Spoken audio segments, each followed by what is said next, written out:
Hello everyone, my name is Simon, welcome to my channel, and in this video I just wanted to talk a little bit about the West Highland Way and just some tips that I had for the trail. If you're thinking of doing it maybe this summer, then just some things that I learned from the trail. So if that's something you're interested in, do hit the like button on the video if you enjoy it, and if you're new around here, do subscribe, as it would really help me out. So these tips aren't really in any particular order, and I'm not going to number them, but rather just give you like a kind of little bit of information about it and just talk about it off the top of my head really. I walked the West Highland Way in September of 2020, and I also walked the coast to coast in September of 2019. And for the West Highland Way, it's 96 miles. It starts from Mulgai, which is just north of Glasgow, and finishes in Fort William. It's 96 miles long as mentioned. Some of it is flat, and there is obviously lots of hills and different gradients, as you can imagine.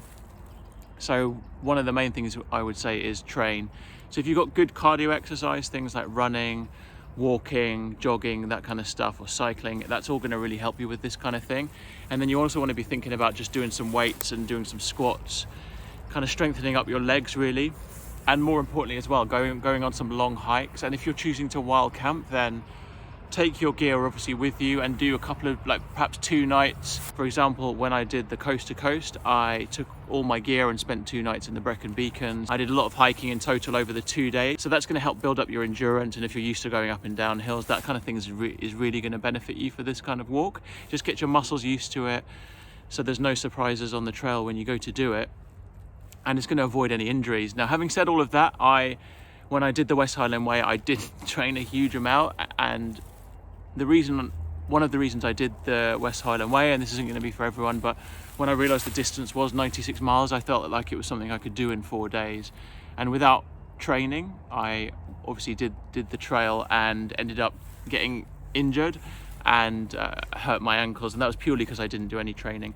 When I did lots of squats and was running a lot and did hikes with my gear, and I camped on both of the trips, on those trips I managed to avoid injury by just being more prepared from a training perspective. If you're starting the walk being physically fitter, you're going to enjoy it a lot more, and how fit you need to be will depend on whether you are actually camping on the trip or if you're staying in B&Bs. Obviously you're not going to need to be quite so fit if you're not carrying all your equipment with you. Another important tip I'd say would be foot care.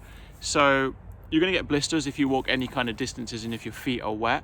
I actually didn't get any blisters at all on the West Highland Way, and my method was to keep my feet nice and clean. I had 3 pairs of socks with me, so I always had 1 pair that was clean, and I would just constantly rotate them and make sure my feet were nice and clean, and that would help for me to avoid getting any blisters. Now, if you do start feeling like a hot spot on your foot and it's rubbing and it doesn't feel good, then I would just stop immediately and put some Vaseline on it. And just through keeping my feet clean and rotating my socks, making sure I had a clean pair of socks, and also using the Vaseline, that stopped me from getting blisters. The other thing I would say is if you've got a new pair of boots, obviously wear them in. It goes without saying, but do wear them in before you go on the trip, because that's going to really help you out. And I actually wore Salomon shoes. Now, I think these are the GTX Ultras.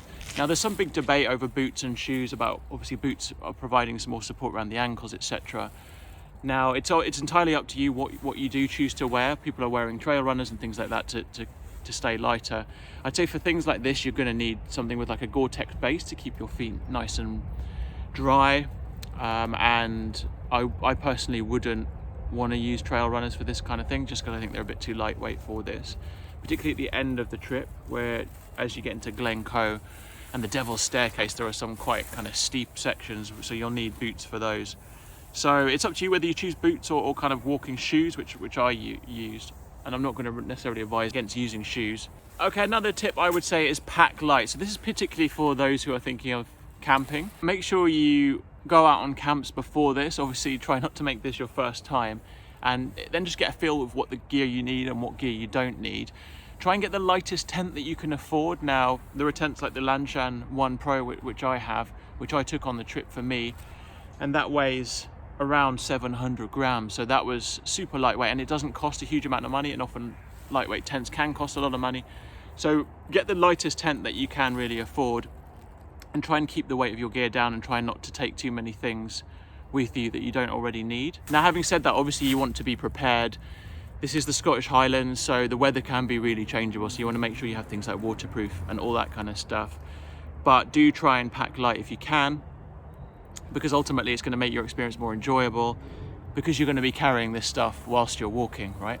So you want it to be comfortable as you go along, and then you can enjoy the trip a whole lot more. Now let's talk about midges. Okay, these things can be pretty unpleasant, and as we know, Scotland are famous for these midges, and they can bite and cause your skin quite a lot of irritation. This was something I was really concerned about before I went, so I bought this little bad boy. So it's a Life Systems head net, effectively. Super lightweight, and you just put it over your head so you can avoid those midges. Now I went in September, and to be honest, at the start of the trip there were a few around on my first night when I camped out, and they weren't too bad. I mean, across the whole trip they really weren't too bad, but if you're going to be going in the summer, obviously it's going to be a lot worse.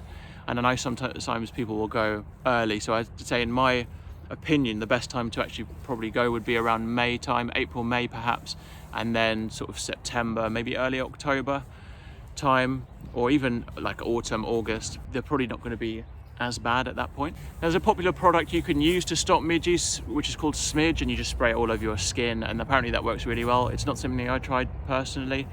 Also, you can get clothing which has repellent built into it, which apparently is quite useful as well, but again, it's not something I tried, and as mentioned, when the time of year that I went, it really wasn't as bad as I thought it was going to be.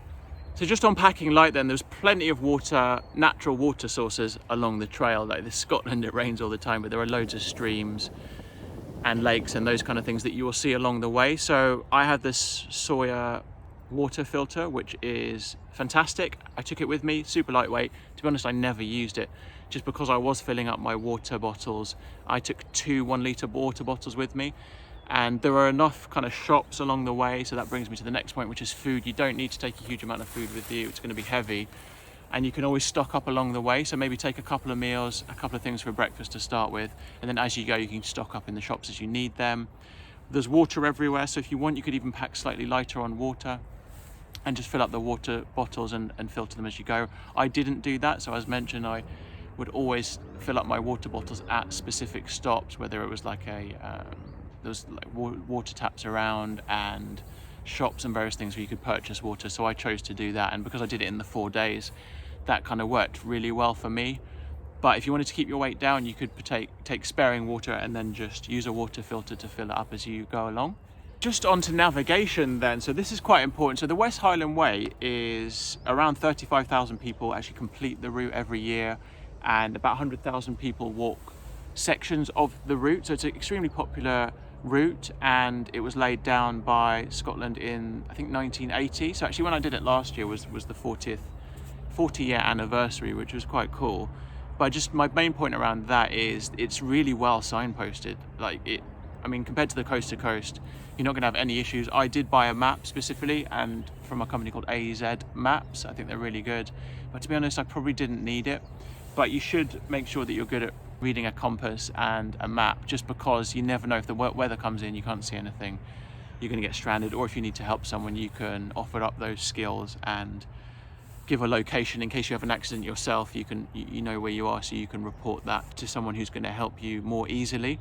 However, it is so well signposted, so I didn't really need to use a map along the route.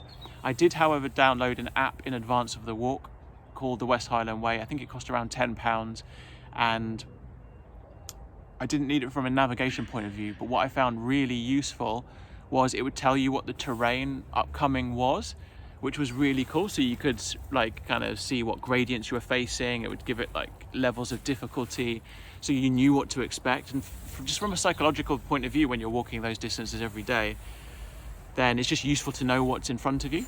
I did book a campsite on my first night in advance because I knew there's a rough location, and it just made sense on that occasion to have a good first night and end up sort of at that location. So I think I booked that the day before. But other than that, I didn't do a huge amount of planning. I would say it might be useful just to look at the itinerary, maybe study it before that you go, and have a rough indication of how many days you want to do it in, and therefore where you end up. And if you want to, perhaps take a day in between or half a day of rest. It's always good. And I think with hindsight, definitely if I was going to do this kind of thing again, I would take my time. You know, I didn't see any deer, for example, on the trip, and that was something that would be so cool if I saw it. So I was often head down, and although it was a spectacular trip, I think taking a bit of time, taking in the scenery, would have given me a bit more of an enjoyable experience overall. And then a couple of more points. If you are going wild camping, I would say obviously leave no trace. It's important to, when you camp out in the wild, don't leave any kind of rubbish behind. Try and pitch up late if you can and leave early in the morning, so you're not kind of interrupting anyone. And then another one, I would say the Devil's Staircase towards the end of the trip.